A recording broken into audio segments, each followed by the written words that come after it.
মায়ের পেটের ভাই কখনো আপন হয় না। ঠিক আছে, কথাটা তিতা হলেও একটু সত্য।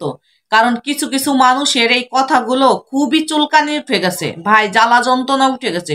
কোনো জ্বালা যন্ত্রণা উঠে কোনো লাভ নেই, কারণ যেটা বাস্তব আমি সেটাই বলেছি। আবার কিছু কিছু মানুষ বলছে মার পেটের ভাই কখনো আপন হয় না। তাই আপন কে হয়? দুনিয়াতে কেউ কে আপন নাই, আপন বলতে কোনো শব্দই নাই। ঠিক আছে, তো যাই হোক আর তাই হোক, আমি কয়েকদিন আগে একটা ভিডিও দিছিলাম যে মায়ের পেটের ভাই কখনো আপন হয় না। যখনই ভাইয়ের কাছে নিজের সম্পত্তি বা নিজের দাবিটুকু নিয়ে যখন যাবেন, তখনই ভাই যে কতটা মানে কতটা মানে জঙ্গলের সেই ভয়ঙ্কর হয়ে আসে, সেটা যার সঙ্গে ঘটেছে সেই মাত্র জানে। এখানে আর একটা আফু দেখলাম, আফু না ভাই জানি না, তো উনি হচ্ছে কমেন্ট করছে যে যেসব মেয়েরা মাকে হাতিয়ে মা বাপকে হাতিয়ে মা বাবার জমি টমি গোপনে লিখে নেছে, সেই সব বোনদেরকে কি বলতে হয়। ভাই আজও পর্যন্ত আমি শুনি নেই যে কোনো কোনো বাপের সম্পত্তি মেয়েরা গোপনে লেখে টেকে নেছে। আমার বয়সে তো আমি শুনি নেই, এবং কোনো ইনবক্সেও আমার এমন কোনো মেসেজ আসে নাই, এবং আমার কমেন্টেও এমন কোনো মেসেজ আসে নাই। এবং আমার জানতে শরীরে এখন বয়সটাও মোটামুটি আমার কম না, আমি জানতে শরীরেও আমি কোনো চারিপাশে এরকম কোনো ঘটনা আমি পাইনি যে মায়ের বাবার সম্পত্তি মেয়েরা গোপনে লেখে টেকে নেছে। যাই হোক আর তাই হোক, এরকমের কিছু কমেন্ট করছে। তাহলে কি আপু কি আপনি এরকমের ফাঁদে পড়ছেন? হ্যাঁ, পড়তেও পারি, কিছু না পড়লে তো আর কিছু বলা যায় না, ঠিক না?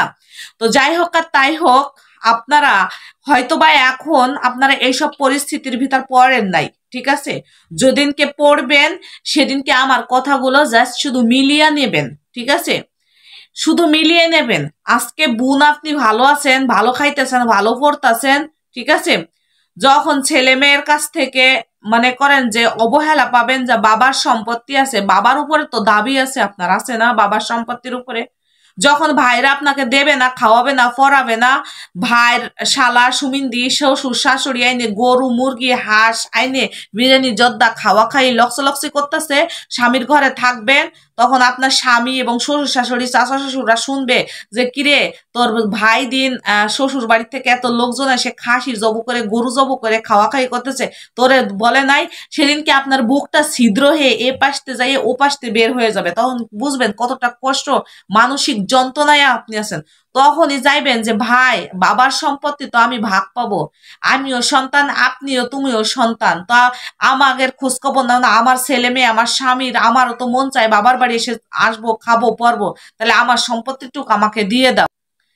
তখন ভাই যে কতটা কতটা খারাপ হবে সেটা আপনার মানে ভাবতেও অবাক লাগবে যে মায়ের পেটের ভাই আমার সঙ্গে এরকমের বেইমানিটা করতে পারলো, এরকমেরটা করতে পারলো। তাই সেদিন আপনি বুঝতে পারবেন যে মায়ের পেটের ভাই কখনো আপন হয় না।